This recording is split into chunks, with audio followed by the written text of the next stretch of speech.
자, 이번엔 세 가지 축으로 시장을 들여다보는 마켓 트라이앵글 시간입니다. 도말씀의 DB증권의 안회수 연구원과 함께합니다. 안녕하십니까?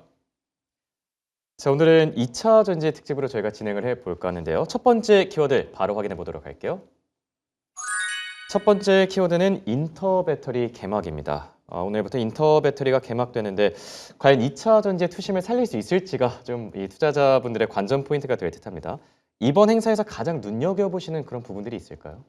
네, 저는 두 가지 부문을 좀 눈여겨보고 있는데요. 일단 첫 번째는 전고체 배터리입니다.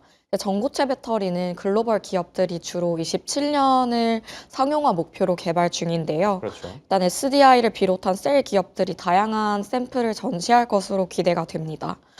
밀도를 얼마나 높였는지, 그리고 뭐 장비나 공정에 대한 로드맵이 정해졌는지, 아니면 황화리튬 같은 소재 가격이 좀 떨어질 수 있을지 그런 현실성을 좀 체크하게 될 것 같고요. 그래서 장비 기업들과 소재 기업들도 좀 눈여겨볼 듯합니다.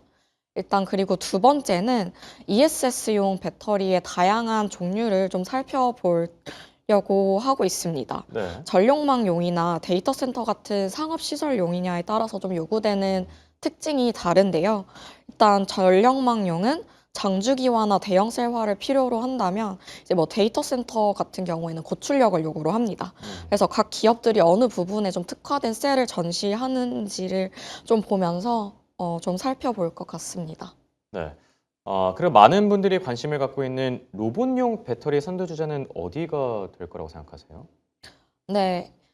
로봇 배터리 같은 경우에는 이제 네. 탑재 공간이 좀 많이 협소하고 그리고 음. 고출력을 주로 요구를 합니다. 그래서 이제 그래서 원통형 배터리가 네. 유리하다라고 그렇죠. 이제 얘기가 나오고 있고 먼저 적용도 실제로 되고 있는데요.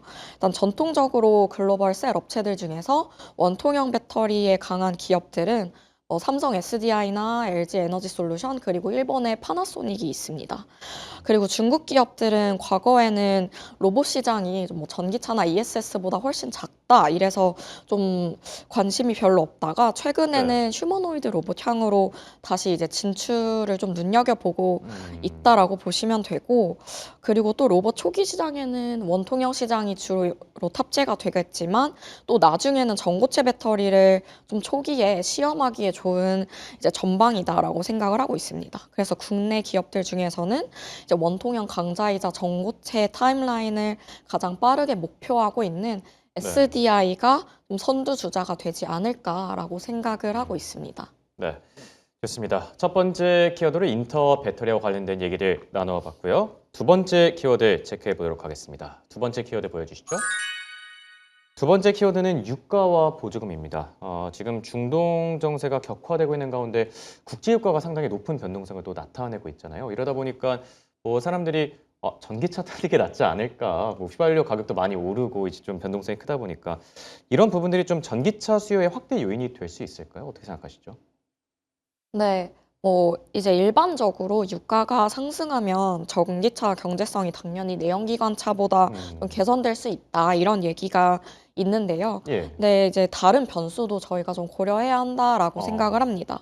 일단 최근에 중동 리스크로 인해서 이제 황산 가격이 이제 원유나 가스 정제 시설에서 주로 나오는 황산 가격이 오르다 보니까 이제 황산 니켈 아니면 LFP의 인산염 같은 배터리 금속 가격이 좀 상승할 수 있다. 그래서 배터리 원가도 오를 수 있다라는 이야기가 나오고 있고요. 그리고 또 기타 에너지 비용이나 물류 비용 같은 게 올라서 음. 인플레이션 환경이 온다면 소비자들 심리에 좀 부정적일 수가 있겠습니다. 그리고 지금까지 전기차 수요에는 뭐 유가도 좀 영향이 있었지만 그래도 정책적인 보조금이나 차량 가격 예. 그렇죠. 자체가 이제 경쟁력이 있냐가 좀 더 직접적인 영향이 있었다라는 점을 눈여겨보시면 좋을 것 같습니다. 네. 결국 뭐 국제 유가 상승에 따라서 전기차 수요가 뭐 확대될 가능성이 있긴 하지만 그래도 여러 가지 변수가 얽힌 만큼 그런 변수들도 좀 체크를 해 봐야 될 것 같고 그다음에 지금 전기차 부진이 좀 이미 섹터에 반영돼 있다 이런 평가들이 나오고 있는 것 같아요. 연구원님 생각은 어떠시죠? 네. 일단 전기차 부진은 섹터에 작년부터 반영된 지는 좀 오래되었다라고 생각을 음. 하고 있습니다. 미국 보조금 폐지 영향도 작년 4분기부터 이제 본격적으로 반영이 되는 이제 실제로 실적에 반영이 되기 시작을 했는데요. 네. 이게 아마 상반기까지 기업들 실적에 영향이 커질 것이라서 시장에서는 이제 전기차에는 기대감이 별로 이제 없는 상태로 유지가 그렇죠. 된 지 좀 오래되었습니다. 그리고 작년에 2차 전지 섹터가 이제 상승을 할 때는 대부분 ESS에 대한 기대감이었는데요. 뭐 미국 라인을 증설을 한다든지 아니면 ESS 쪽에서 수주가 나온다든지 아니면 전고체 같은 차세대 전지 소식이 있었을 때 주로 주가가 움직였다라고 보시면 되고요. 그리고 올해 상반기에는 이제 ESS 라인 램프업이 되면서 실제 마진율도 저희가 확인을 해볼 수가 있겠고 또 미국에서 추가 수주가 나올지 ESS 쪽에서 네. 그런 것들이 나와야 지금 주가 수준이 좀 정당화가 될 수 있을지 그런 것들이 결정될 거다라고 보고 있습니다. 네. 확실히 보조금 폐지 영향이 좀 큰 여파를 좀 미치고 있는 것 같은데 이런 영향들이 당분간 조금 더 이어질 가능성이 있을까요?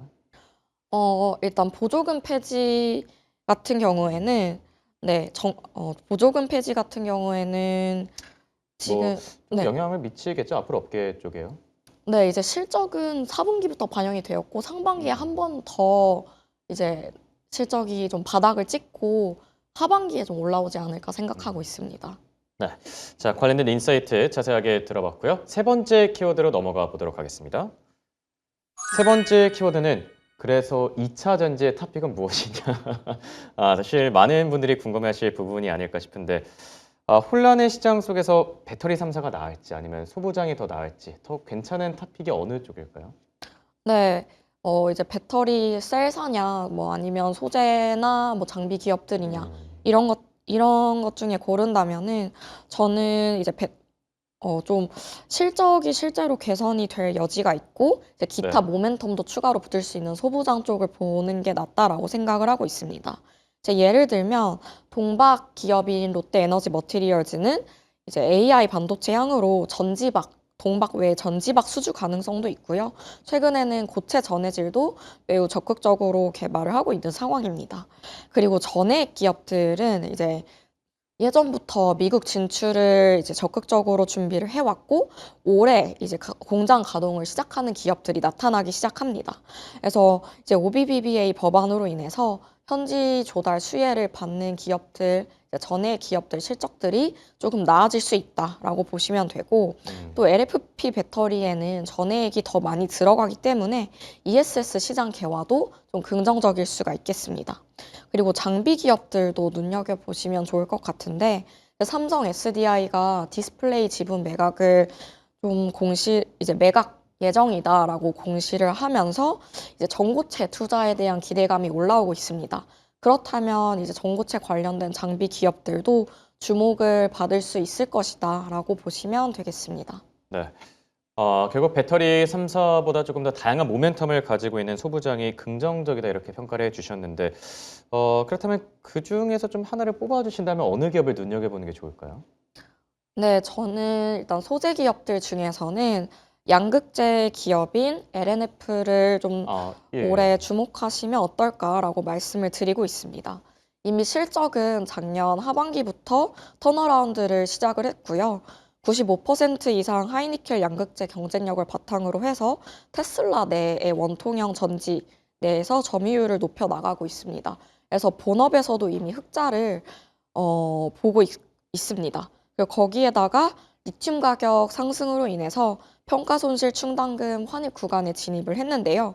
작년 말 기준으로 3천억 가량의 이제 충당금이 쌓여 있는데 이것들이 이제 올해 걸쳐서 환입이 된다면 이제 본업에 얹혀져서 실적 서프라이즈 요인으로도 작용할 수 있다라고 보고 있습니다.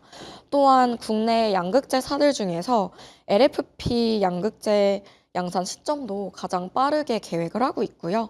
그래서 올해 2026년 말부터 SDI 향으로 이제 공급이 좀 유력하게 기대가 되는 상황입니다. 네. 실적 턴어라운드, 이 반등이 기대되는 LNF 첫 번째 탑픽으로 꼽아주셨고요. 그렇다면 배터리 3사 가운데서는 어떤 기업들을 가장 좋게 보고 계실까요? 뭐 SDI 앞서도 얘기해 주셨지만 그쪽이 가장 뭐 탑픽으로 생각하고 계실까요? 네, 저는 배터리 3사 중에서 올해는 SDI가 가장 큰 주목을 받을 것 같습니다. 일단 실적 측면에서는 전기차 부문에서는 이미 미국에 노출도가 이미 많이 없었던 상황이기 때문에 추가적인 타격이 좀 타사들에 비해서 덜할 것 같고요.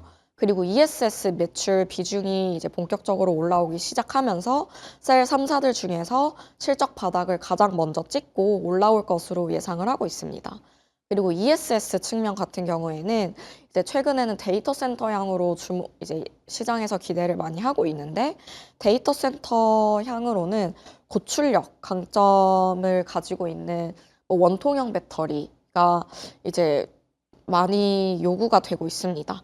그래서 삼성 SDI가 좀 그런 측면에서 강자다라고 보시면 되고 있고, 앞서 말씀드렸던 것처럼 이제 전고체 투자 모멘텀도 올해 이제 기대가 되고 있기 때문에 여러 가지 측면에서 셀 3사들 중에서는 삼성 SDI가 가장 좀 기대가 된다라고 말씀을 드립니다. 네.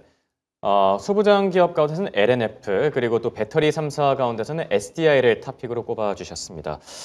인터 배터리가 개막을 하죠. 부디 투자 심리가 좀 많이 되살아났으면 좋겠는 마음이네요. 지금까지 도움 말씀에 DB증권 연구원님과 함께했습니다. 대형 고맙습니다.